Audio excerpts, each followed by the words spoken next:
தீங்கான கொலஸ்ட்ராலை குறைத்து நல்ல கொலஸ்ட்ராலை கொத்தமல்லி அதிகரிக்கின்றது. உங்கள் ஜீரண அமைப்புக்கு இது உகந்தது மற்றும் கல்லீரல் செயல்பாட்டிற்கு உதவக்கூடியது என்பதால் பல்வேறு உணவுப் பொருள்களிலும் கொத்தமல்லி பயன்படுத்தப்படுகின்றது. மலம் வெளியேற்றத்திலும் இது உதவுகிறது. இன்சுலின் சுரப்பை ஊக்குவித்து இரத்த சர்க்கரை அளவை குறைக்கின்றது. அல்சைமர் நோய்க்கு சிகிச்சை அளிக்க உதவும் வைட்டமின் கே இதில் உள்ளது.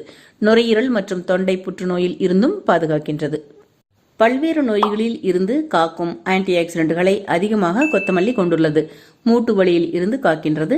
இதன் புண் எதிர்க்கும் தன்மை வாய் புற்றுநோயை குணமாக்கும். கண்கள் சார்ந்த பிரச்சனை மற்றும் நோய்களை தடுக்கின்றது. மாதவிலக்கு வெளிப்பாட்டை சீராக்க கொத்தமல்லி விதை சிறந்த மருந்தாக அமைகின்றது. இது நினைவுத்திறனை அதிகமாக்கி நரம்பு மண்டலத்தை மேம்படுத்துகின்றது. அனீமியா பாதிப்பு இருந்தால் உணவில் கொத்தமல்லி சேர்த்துக் கொள்ள வேண்டும். ஏன் என்றால் அனீமியாவை குணமாக்க தேவையான இரும்பு சத்து இதில் இருக்கின்றது. எலும்புகளின் நலனை